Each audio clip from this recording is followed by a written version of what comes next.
made enormous progress in meeting them. What are several lessons from the past that may be relevant now? First, containing aggression from Russia will be a vital task for the new president and Rada, but it may not be their dominant concern. Petro Poroshenko ran for re-election on army, faith, and language, and he was trounced. Volodymyr Zelensky and the new Rada may give more emphasis to raising low living standards and reducing corruption. In the years to come, a better economy will also give Ukraine more resources to bolster security. The second lesson comes from defense industry. On April the 30th, Jane's, a British defense publication, reported that the Rada may pass legislation to dismantle Ukroboronprom, a state-owned defense industrial conglomerate. An official said it would be scrapped, with some companies being liquidated and others brought under a new state entity. This is the wrong solution. No state agency can mobilize the investment and the business models and innovation needed to make defense industry competitive. Ukraine should break up and fully privatize every component of Ukroboronprom for which buyers can be found and liquidate the rest. Russia's military aggression may persist for years to come. For Ukraine to maintain a second-rate Soviet legacy defense industry would put the country at greater disadvantage. The third lesson is that Ukraine and Ukrainians are mainly responsible for the successes in containing Russia's military thrust into Donbass. Foreign partners have made contributions, especially in training and support, but it is Ukrainian leadership and courageous Ukrainian fighting that has made the difference. This will remain the case. Ukraine is wise to depend mainly on itself for security. NATO will not ride to the rescue. Javelin anti-armor missiles can play only a supporting role in ground combat. NATO warships may sail more often in the Black Sea, but Ukraine's own maritime defenses will be more important. So let's turn to our terrific panel. We have negotiated the order. Stephen Blank will be number one.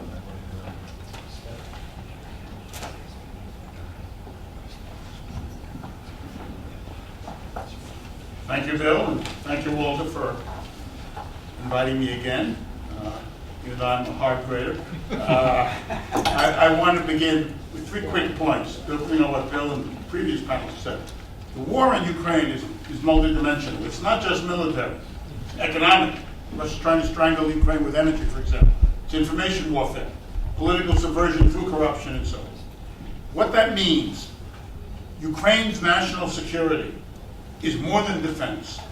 If Ukraine is to win the war, and not just perpetuate what we now see, it needs a maximally effective, not efficient, because you don't get that in wartime, governmental coordination and organization across the multiple sectors of war. In other words, it needs a thoroughgoing reform of its command and control structures at the top and throughout the defense sector, including Ukroboronprom, and it's gratifying to read today that Abramovicius has been appointed to be on the board, and that clearly he's being groomed to take a leading role in either reforming this or replacing it, as the case may be. Therefore, the key to victory is not weapons, important as they are. The key to victory really is a strongly coordinated and integrated multi-sectoral command structure of the government that includes but transcends defense. This is true in wars all over the world, and Ukraine could benefit from that experience. And I've told Ukrainians this, that they ought to look at countries like this to see what happens. Now, what's important here is that we understand what's going on. I want to start with reminding you that a year ago, Glen and I don't remember who the third member of the panel was in this panel, lamented the fact that there were 2 patrol boats sitting in Baltimore Harbor for months, and they still were sitting there well into the 2019, I believe. That could have been used, for example, in Kerch Strait, and because of the Ukrainian bureaucracy and our own bureaucratic defects, those boats were sitting in Baltimore, though they had been offered to Ukraine and accepted and they never got to see any action. Could have been used at Kurt Strait in November with rather different results. The point here is that the weapons that we are giving Ukraine, javelins and potentially air defense missiles, although that has not yet been approved, there's talk of authorization, which is not the same thing as approving that, and even further opportunities for weapons transfers are not going to be enough if Ukraine is not organized to use them effectively. And all the talk by people like Aparshin and Zelensky about joining NATO or reaching a NATO effective military are going to remain talk, not action, unless there is major reform of our own, but also of the entire command structure. For example, I don't have enough time to quote you the article, but it's in the Eurasia Daily Monitor on May 1st. It's an article about the military plans of the Zelensky team as of that time. A big article by Aparshin, where he talks about the need for a major army of 200,000 professionals, upwards to be raised to 1 million people in 24 hours. That's a multi-year task. Radio electronic warfare, territorial defense, all this stuff that's needed there. The estimate is this would cost $25 billion a year to do. Unfortunately, the defense budget is 1/8 of that. So in other words, we've got people talking about defense plans, and not for the first time, you go back years, that cannot be reached by any stretch of the imagination. Failure of strategy at its most basic level. To coordinate ends, ways, and means, however you define strategy, you still have to do that. So there is a crying need, which Poroshenko did not address, not only to reform these organizations, but to get the transformation of the government into an effective fighting machine with regard to information warfare, with regard to economics and energy, as well as to actual combat operations. That also means rebuilding a naval defense. And it can't be done beyond the level of the budget, and it can't be done with the fairy tale that the West is going to rescue us, and that because NATO is not going to come to the rescue of Ukraine. I mean, that's clear, and it's been clear for 5 years. So the necessity here is a thoroughgoing reform and cleaning out the Augean stables, to use the Greek mythological term, of the corruption in Ukraine and the Soviet legacy army, as Bill referred to it. The army in the field has performed splendidly. The commanders there know their business, and those guys need to be up at the top directing policy, strategy, and operations. But the government has to create more resources and mobilize those resources that are out there more effectively than has been the case. I mean, the definition of corruption is the privatization of public goods. And if those goods are privatized, they cannot be used for the public interest, which is winning the war. However that translates into a political settlement, which is a different question. So, in other words, Zelensky now has his work cut out for him. Apart from everything else we talked about today, an enormous agenda there, he's got to create a functioning command structure that can deal with the Russian threat adequately and not only defend against it, but perhaps begin to try and turn the tables on Moscow. And that has to be done across the spectrum of all the dimensions of this war that we're talking about. Well, this afternoon's an energy panel, they'll talk about that. We're not going to be, I don't know if we're going to have a chance to talk about information warfare, but it's crucial. Because we're still seeing people saying, the same things about Ukraine that the Russians have been repeating. It is necessary also for the government to reform the economy, not just because you want to stimulate business and growth, but you have to create the resources in order to sustain a transformed and competitive defense industry. Or as Churchill says, give us the tools and we'll finish the job. They have to give the military the tools. They have not done that. And it is fallacious to assume that the United States government is going to run to their rescue and give them air defense, javelins, and God knows what else, even though there are people who are advocating it, and then we may want that to happen. Just as it is fallacious to assume that NATO is going to do so. There was a paper that came out from Chatham House that talked about what NATO needs to do. And you can all see, there's no, as Bismarck said, there's no such thing as Europe. It's a geographical notion. That's it. There's no European voice on Ukraine. there's no European voice on energy policy that's going to be able to rescue Ukraine. I mean, Angela Merkel can say to Putin, well, we're not going to do Nord Stream unless you help out Ukraine. And they go, yes, we'll continue to sell stuff to Ukraine. And they said that they can do that. But you know as well as I do, that's not going to happen. So that's an important area of security. Ukraine, and I remember saying this back in the original days of the invasion, Ukraine has to learn from Lord Nelson. It has to save itself by its own exertions. And only then will it be able to save Europe by its example. And that means the necessity of thoroughgoing reform of Ukraine and creation of a national command structure that integrates, as was the case for the Allies of World War II, let's say, and countries like Israel in the War of Independence there, and in other places, similar events, that integrates economics, IW, energy, and military to create the resources to sustain popular loyalty and to thwart the information and subversion attacks as well as erode the corruption. That's a huge agenda. No government wants to come in with an agenda like this, but that's what needs to be done. Thank you.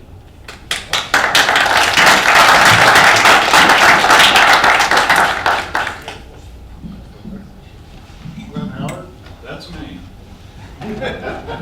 Listen, it's a great pleasure to be back here again. I'm very thankful that Walter allows me to, every 6 months, to kind of come and talk about Ukraine, because it helps me kind of formulate my thoughts about recent developments in Ukraine and the security situation there. And the title of this panel is Assessing Ukraine. And I think that that's the correct title right now, because we're in this period of kind of really assessing and trying to understand what Zelensky's government is going to bring to the table, and what the implications are going to be for the national security side of that. And so I think there's a lot of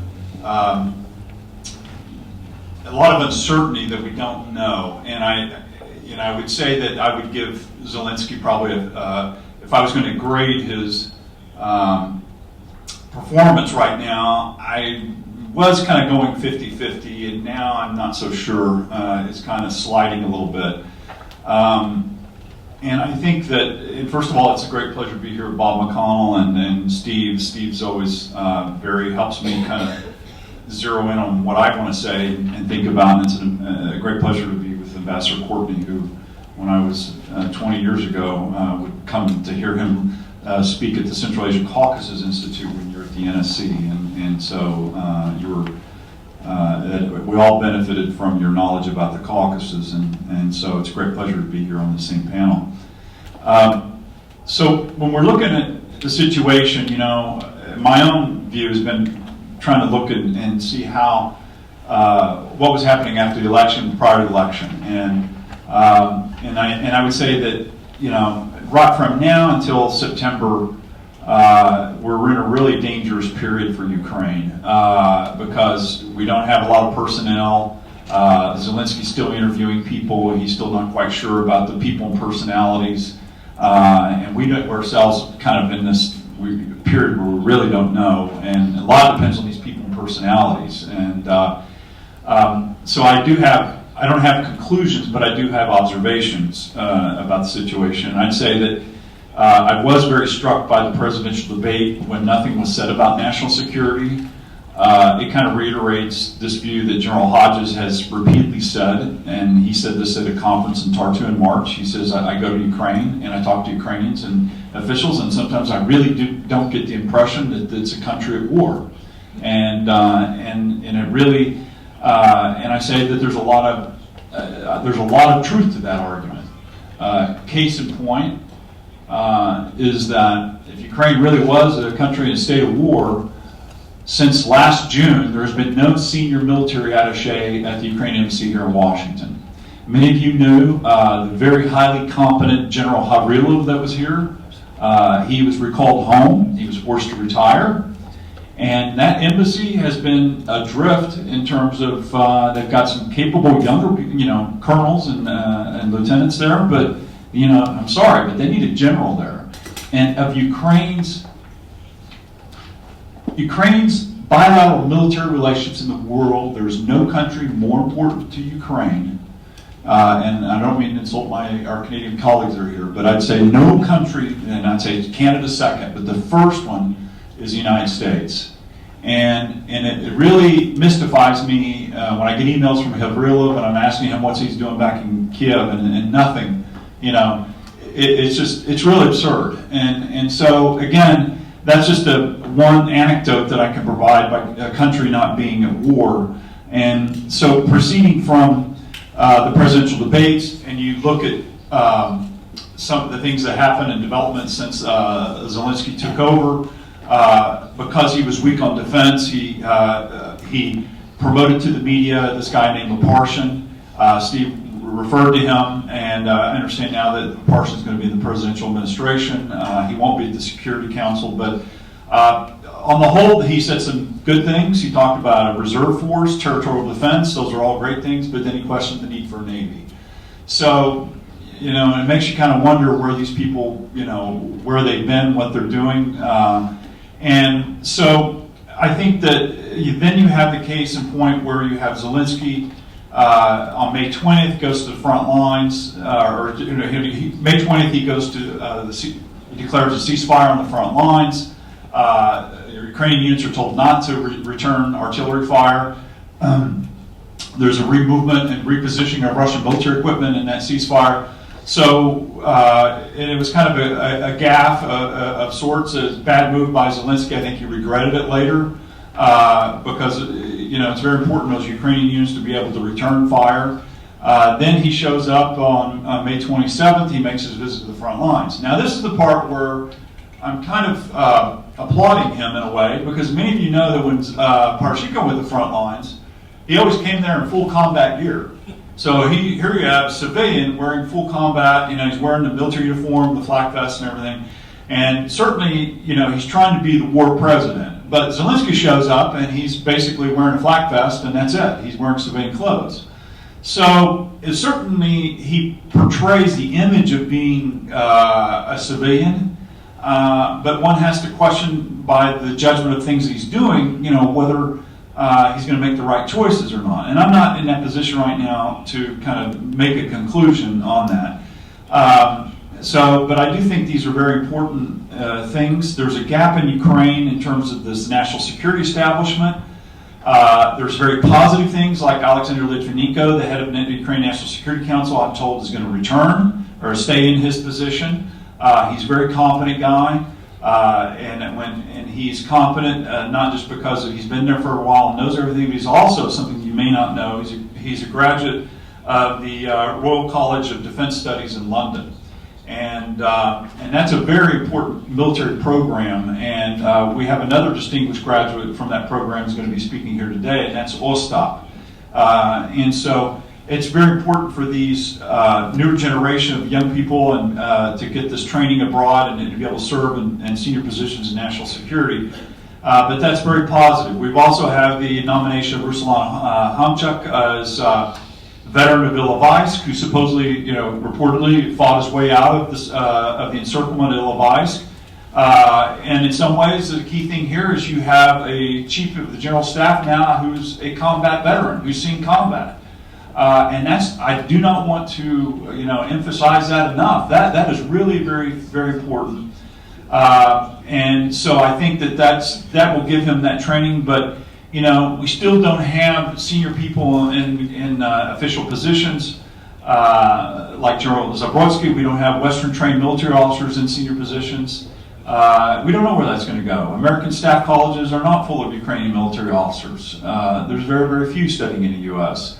There still hasn't been a Ukrainian graduate of the Naval Academy in 24 years of independence, and it's a crying shame. So my kind of message today is that, and Steve kind of harped on this as well, is that Ukraine is just not mobilizing its resources. The country that is mobilizing its resources is Russia. And if you saw the Defense One report about the buildup in Crimea, that is still continuing. And so Ukraine organizationally still has to get moving and go in the right direction. There's still good, very positive developments. Case in point is there's a report out today by Union that talks about the other 4 island-class patrol boats in Baltimore are getting ready for delivery. So we're talking the 2 that are destined for Ukraine are going to arrive in August. So 2 plus 4 makes what? That makes 6. But in naval terms, what does that mean? A flotilla. So this is very important in naval terms because these boats are going to defend Odessa. Forget Sea of Azov. You know, Sea of Azov right now is I don't even want to go into that. Odessa is very open and prone to being attacked. And Ukraine, until it gets serious about its national security, you know, everyone talks about the need to regain Crimea and how are we going to get Crimea back and, you know, retake Crimea. You know, and again, I've said this before, Crimea is surrounded by water. And if you're ever going to retake Crimea, you're going to need a navy. Now, I'm not talking about battleships. But I'm talking about the types of ships and equipment that you're going to need. Now, one of the things I found very interesting, and I'll end my comments here, is one of the hallmarks of the Second World War, and as we just passed the Normandy D-Day and celebration anniversary, you know, one of the things that really played a role in the occupation of France and liberation of France was the Jedburghs. And many people haven't been paying attention to this, but the United States has started kind of a, if you ever see U.S. military exercises in the Baltic, they're talking about stay-behind military units of what this has been termed as the new modern-day Jedburghs. And so I would like to leave a case in point. You know, there was, in the Second World War, after the occupation of Norway, Britain started a naval effort through the Orkney Islands called the Shetland Bus. And the Shetland Bus was a program of where they were transferring operatives from the OSS and also from the SOE, the Special Operations Executive, into occupied Norway. But the Shetland Islands were a perfect launching point for that effort to get into Norway. So you probably get where I'm going here. And my point here is that maybe it's time to start thinking about Ukrainian Jedburghs and trying to develop a program and ideas with the use of a navy of trying to organize some type of formed resistance inside of Crimea. But in order to do that, you have to have what Steve has mentioned, is you have to have a reform in the military. It's got the capabilities to plan and operate things. And one of the biggest naval operations in the history of the Ukrainian post-Soviet independence of the Navy was actually sending one of the patrol boats, or the tugboats, last September through the Kerch Straits before they were not interfered with by the Russians. And I want to ask one of my Ukrainian naval friends why it was important. He said, because we actually planned an operation, you know, and it was successful. And so this is the type of thing that every small little journey that you start with, you know, begins that way, and you have to start planning. And, you know, Zelensky is going to follow in the footsteps of being the second wartime president of Ukraine. And he's going to have a big learning curve. And I think Poroshenko was starting to learn. I criticize the Poroshenko government quite a bit, but I think that ultimately at the end of the day, he did what was the right thing. But he was very resistant to it, but he often did the right thing. And I think that there's a learning curve for a wartime president. I think that's going to be very hard for Zelensky to try to learn and how to be able to adapt. And he's already kind of made some mistakes. But he does, and by far, looks like he's getting a good team together. Vadim Pristaiko, the Ukrainian ambassador to the United Nations, to the NATO, looks like he's going to come back and be the foreign minister, and he's very capable and a very balanced guy. So I'll end on that note, and I think that, you know, we still need to kind of assess Ukraine and Zelensky. Don't be too critical just yet, but keep trying to encourage them to go in the right direction. And things like the patrol boats of the islands coming will force Ukraine to continue doing some of the things that Poroshenko started. And I think that's a very good thing.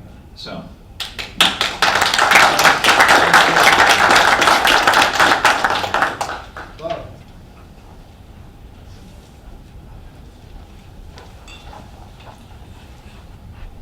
If you look at the issues this panel is to consider, the last one, reliable ally.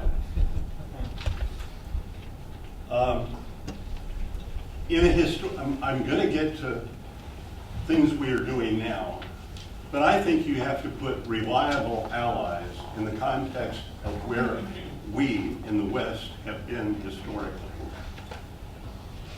Whether it's the signatories to the Budapest Memorandum, or NATO and its unwillingness to give a work plan to Ukraine. I think the overall image, long term, has been in the West, there have been flocks of ostriches with their heads in the sand, hoping that when they take their heads out of the sand and look east, they're going to see something other than a malevolent Russia. Sorry, that's not going to happen. I'm not suggesting that we ever should have had boots on the ground, but we've been slow and incomplete in our response to Ukraine's needs and to our own national interests. When the Pentagon and NATO mysteriously were surprised by the little green men marching into Crimea, one had to wonder where they had been. When Russian tanks, armed personnel carriers, and troops came rolling across the border, the Pentagon spokesman, official spokesman, described it as an unchallenged arrival. Are you kidding me? What were the merchants, the farmers, and the winemakers supposed to do? Who even talks like that? That was 2014. This year, the head of NATO, before Congress, said we don't want another Cold War. Hello! We're in a live firing war right now. And NATO and the U.S. national interests are involved. Going back to the Russian invasion, the U.S.-Ukraine Foundation's Friends of Ukraine Network, two of whom were on the panel with me, came up with recommendations far quicker than the United States on what to do. Listed specific sanctions within a couple of months that could have had, if all applied, a major impact. It was months before some of those sanctions started dribbling out. Delayed reaction is a sign of weakness and in lack of commitment. Okay, I've had my little bit about where we are globally as reliable allies. Yet sanctions have been imposed, and we, the United States, seem to have held the Europeans together so far on keeping them. But we have given a lot of aid. There isn't any question about that. Importantly, we finally included javelins and lethal weapons. And they are more important than just the individual javelins. There is a lot involved in the United States military providing assistance, an analysis, bureaucratic decision-making that has to be recognized in dealing with this overall situation. Among other things, at the Pentagon, there is something called doctrine, organization, training, material, leadership, and education, personnel, facilities, and policy analysis. For those of you interested in the acronym, it's DOLTMPF-P. But the analysis is critical because it looks at what is actually needed and what can be effectively utilized before providing weapons and systems. We crossed the political threshold with the javelins. We have come to the conclusion that lethal weapons should be available. There is, however, a need for the Ukrainians to be careful and strategic in their analysis of what they think they need. No matter what the United States' intentions and willingness to help might be, our government does not want to be wasting taxpayer money on some wish list that is not tied to strategic, thoughtful, and weapons that can be effectively utilized. Ukraine spending some of its own money, the Department of Defense says this often, spending some of its own money would help because it would put pressure on the Ministry of Defense to think more strategically. We, friends of Ukraine, need to be asking tough questions to official Kiev and require thoughtfulness on the part of the generals and the politicians to push for weapon systems that can be used effectively. And we need to be pushing our government to make sure we can provide what is needed and can be used. Ukraine does make this difficult at times. Ukraine should move to normalizing the defense trade relationship with the U.S. by having the Ministry of Defense have the ability to procure directly from the U.S. for defense articles and services.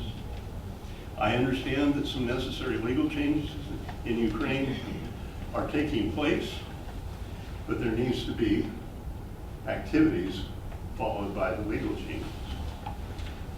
As with bureaucratic systems and processes changes, it will also be necessary for Ukraine to do a better job of using some of its own funds. That keeps coming up when you're talking to our government. Okay, so quickly, what have we been doing here in Washington? All you have to do is Google or talk to somebody on the Hill.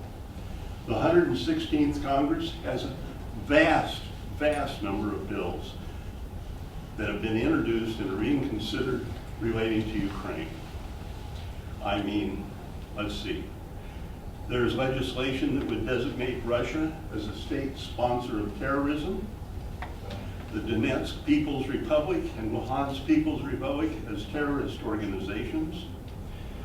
There's legislation that's been referred to before to designate Ukraine as a major non-NATO ally, which would have significant consequences.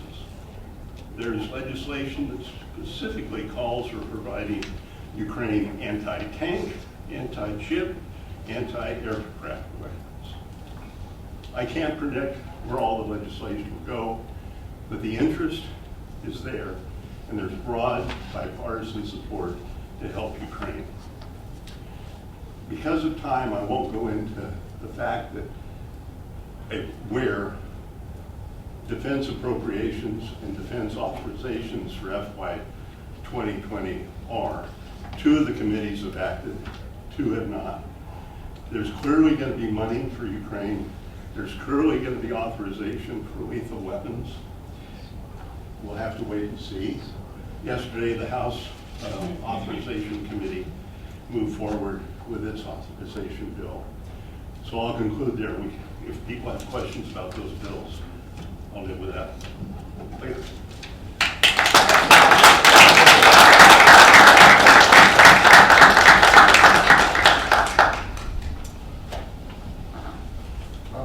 Just 2 observations. First, the experience of Bush 41, President George H.W. Bush. He won a war, became very popular, but didn't pay enough attention to the economy and lost re-election shortly thereafter. That's what happened to Poroshenko. We had 2 presidents recently who had no military experience whatsoever coming to office, Clinton and Obama. Both ended up being, if you will, wartime presidents. Clinton in Yugoslavia, former Yugoslavia, and with Obama it was primarily counterterrorism.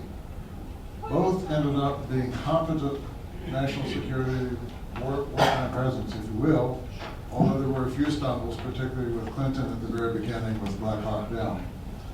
So Zelensky has had no experience, someone like Clinton and Obama, but he can learn. He could become a competent wartime president. Of course, it will take effort to do so. We have 20 minutes for Q&As. In the spirit of trying to be on time, let me take 3 questions at one time, and then we'll ask our panel to respond, and we'll do another round of 3 questions. Yes, sir. Someone have a microphone? Shall I take the microphone? Yeah, oh, go to the microphone, sorry. I will. So we have one microphone?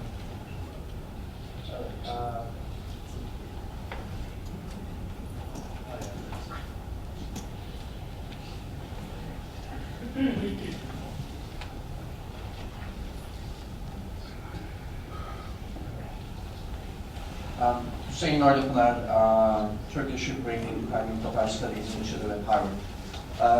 The question to the panel at large. I have not seen, or maybe not noticed myself, about a technology transfer, military technology transfer to Ukraine.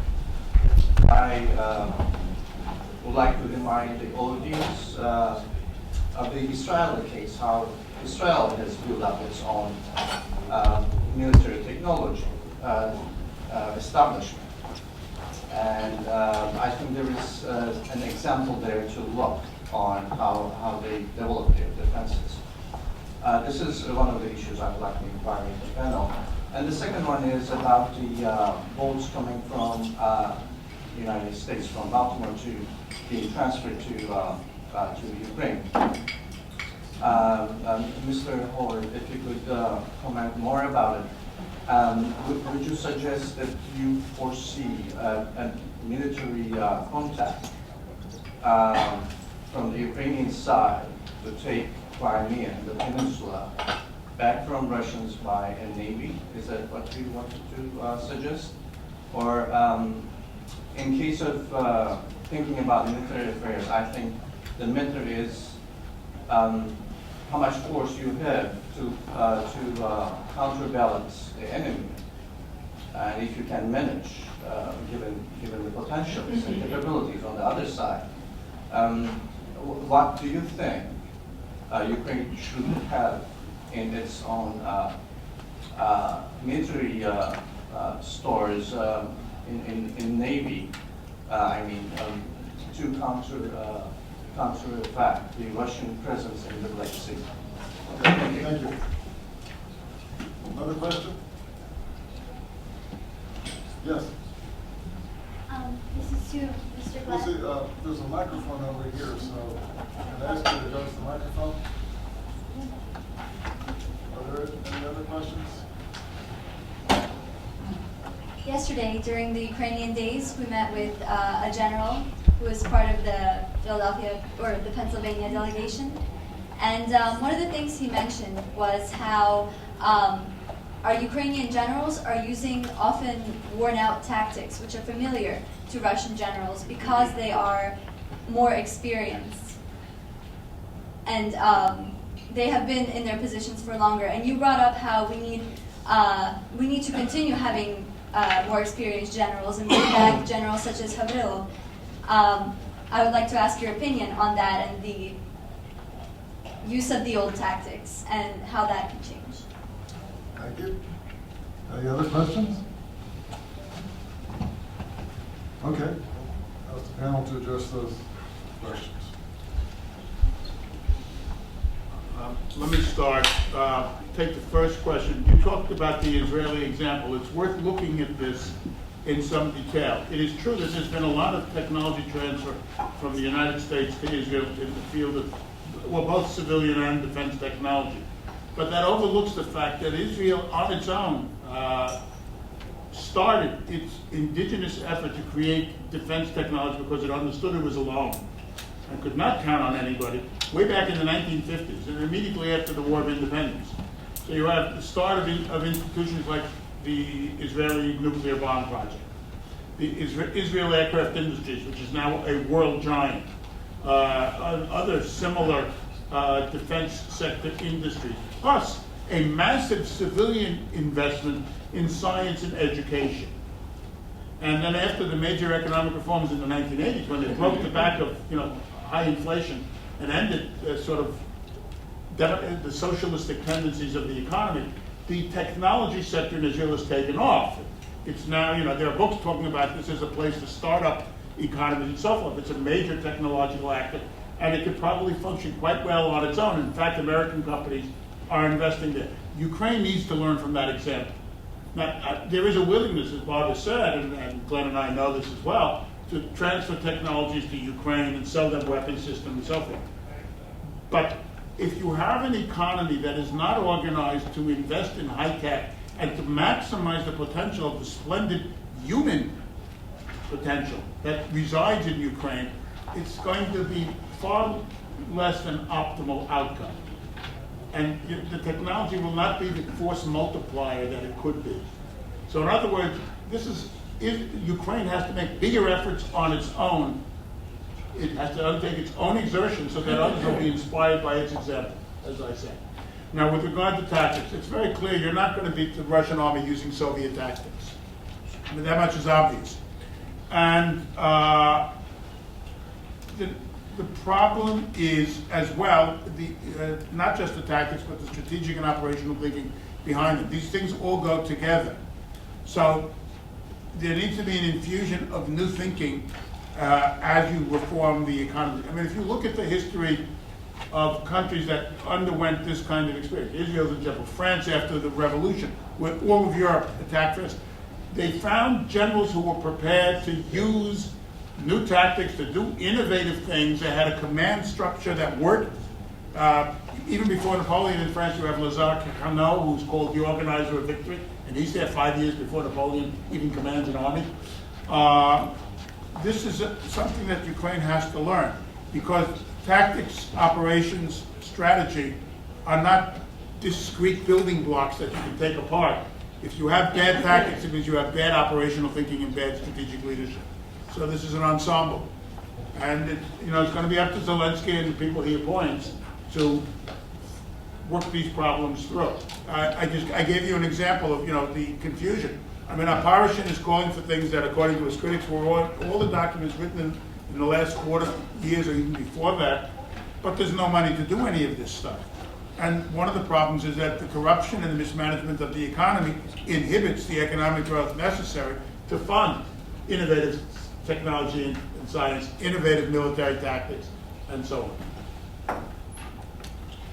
Okay, so going back to Crimea and your question about the island patrol boats, the basic background on that is that in July 2017, before the Ukrainian naval commander Igor Varenchenko came here, and at that time he went to Baltimore to visit the islands. And what happened after that, and then he was invited on for that visit by Jamestown Foundation.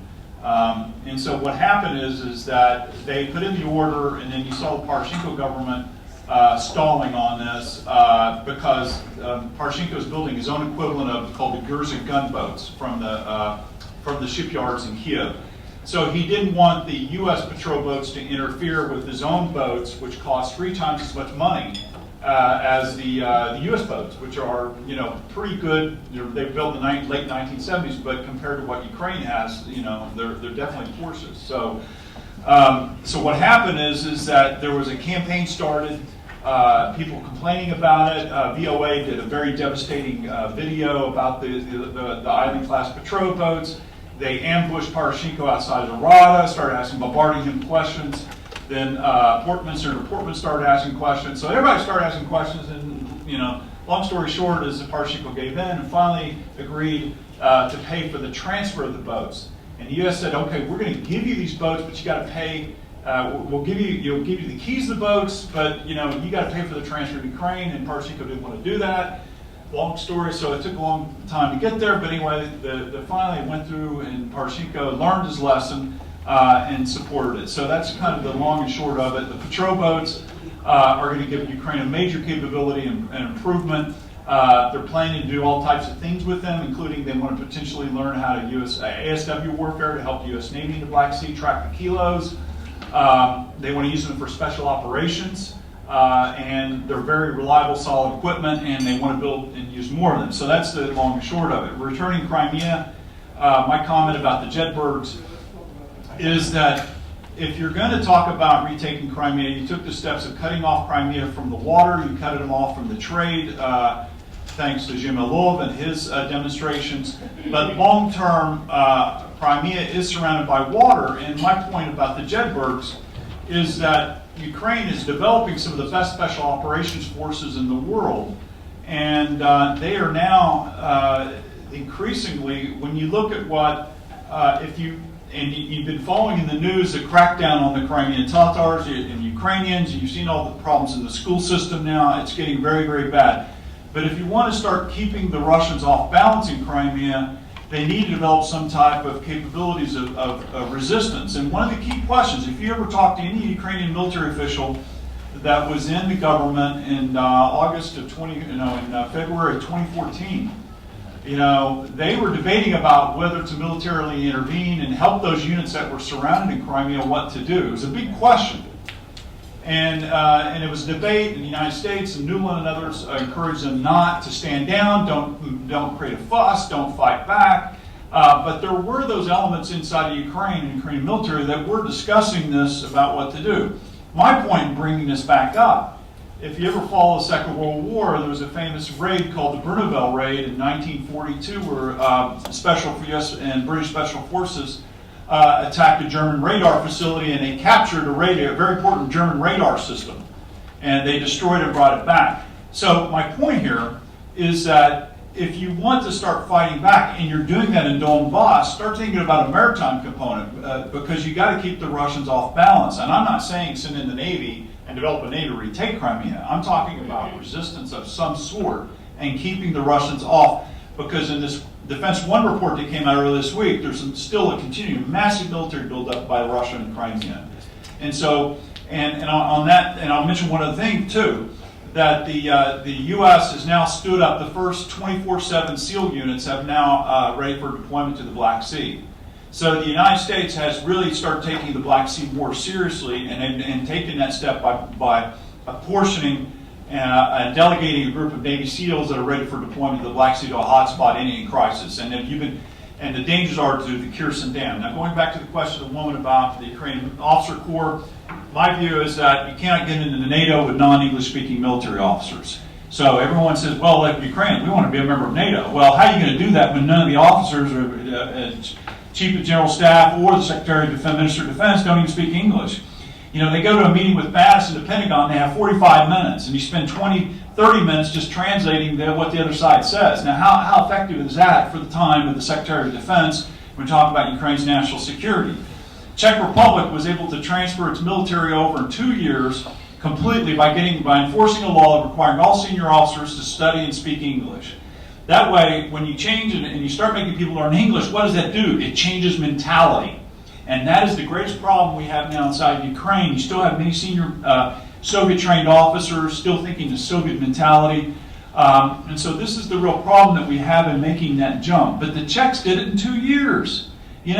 So I think that the aspiration for NATO is great. It sounds good in election talk and an election debate, but the Ukraine has to be serious about it, and they have to promote the officers who have fought and served in Donbass have to be elevated to senior positions within command positions in the armed forces, and that is not being done very, very wide scale. It's being done a little bit, but these officers have. And that's why I was talking about Honchak, the new Chod, the Chief of General Staff. The guy's got combat experience, and I can't speak. That speaks very, very loud. And he escaped Ilovaisk, So I think that this type of, it's important to have that type of experience. Important to have English-speaking officers and train them. But my gosh, the United States has given Ukraine a gift, not just the javelins. It's given Ukraine a gift that if you want, you can send hundreds of military officers to U.S. military academies and schools, the Army War College and other places, and study in the United States and use the opportunities that are being given to you. They're handed to you if you want, and they're not making use of it.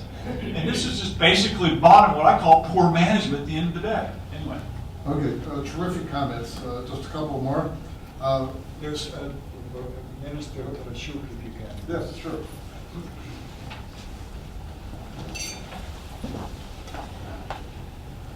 Thank you.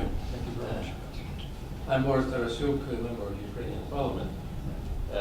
Yesterday and today, the delegation of the Foreign Affairs Committee of the Ukrainian Parliament is working in the U.S. Congress.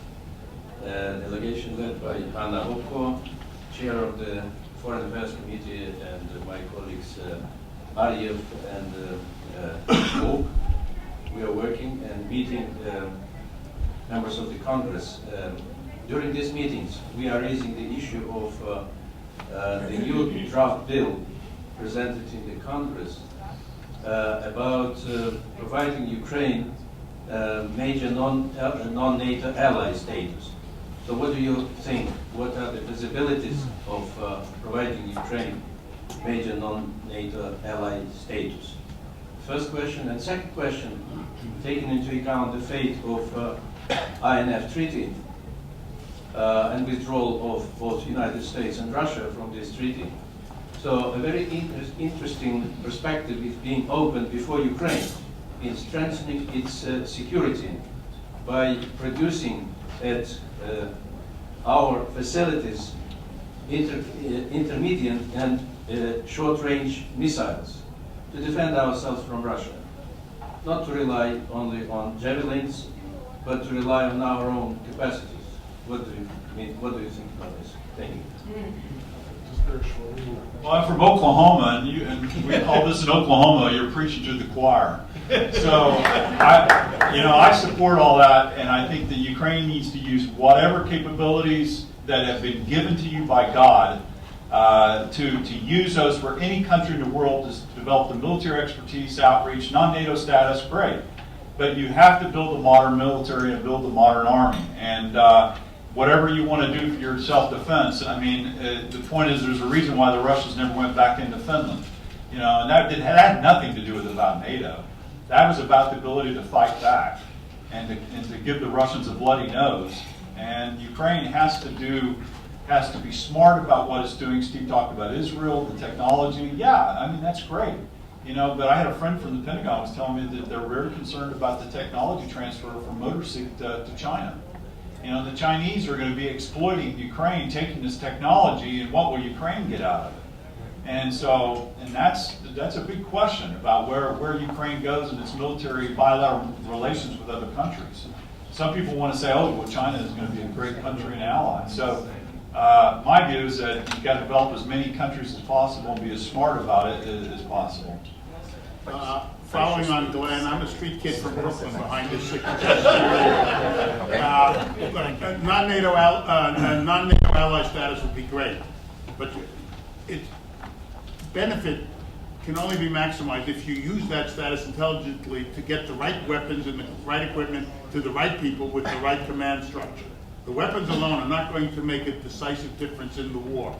And that gets to the second question, missiles. Now, if we're talking about conventional missiles, like Glen, I support it. But as you know, because you were in government back then, the nuclear, don't go nuclear. There were people in Ukraine who were talking about going nuclear. That would be inviting a full-scale Russian attack, and way before you ever got there. But there's no reason why Ukraine cannot have short-range and intermediate range, I assume you're talking about land-based conventional missiles for self-defense. That would be a major deterrent to any further Russian offensives, and it would also, I think, strengthen the morale of the country, as well as your reputation abroad as a resolute defender of Ukrainian territory and national interest. It's hard to add anything to what the two of them just said, except we have had, in our comments and in some of the questions, relating to the military-industrial complex of Ukraine.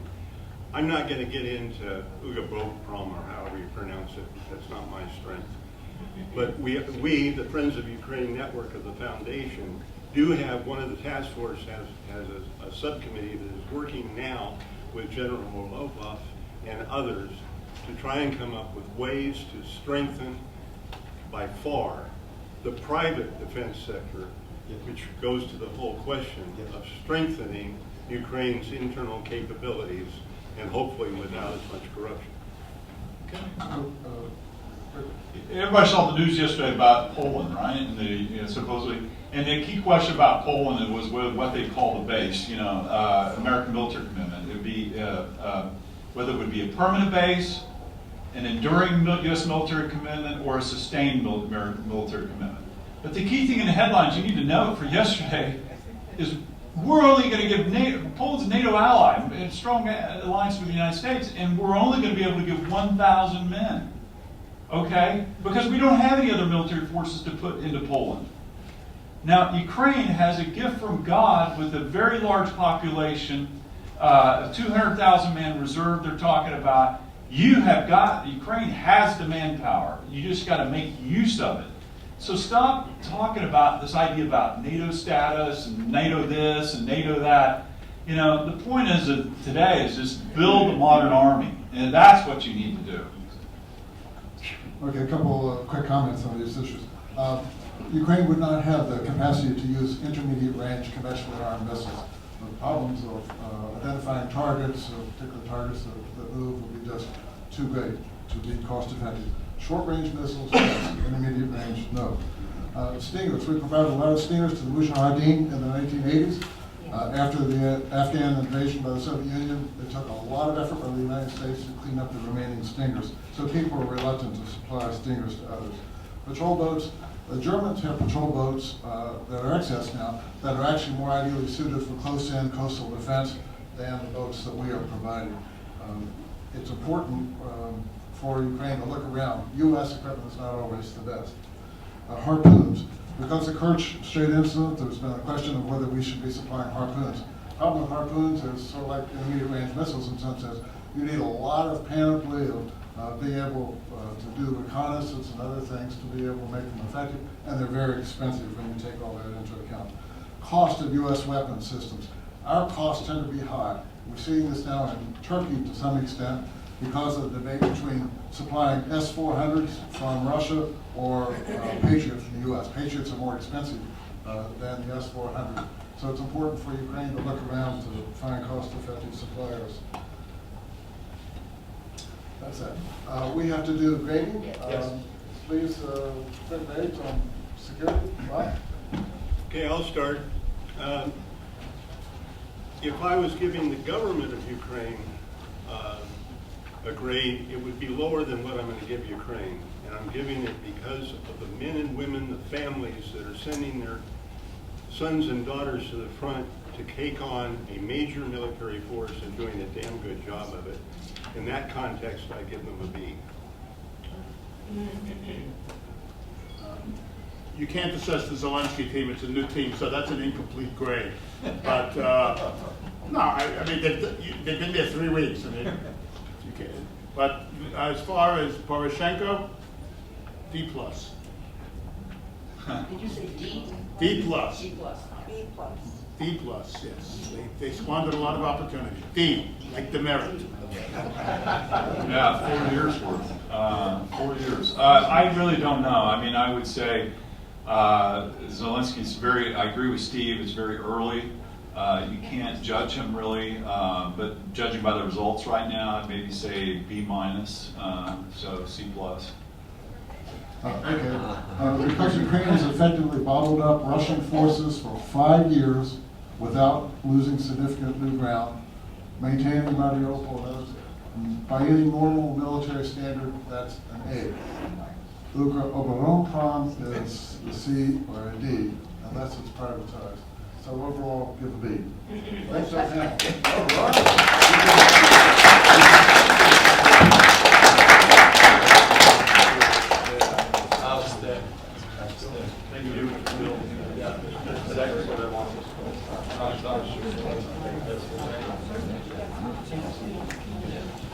Okay, we do have enough food. We've done the Jesus thing. We've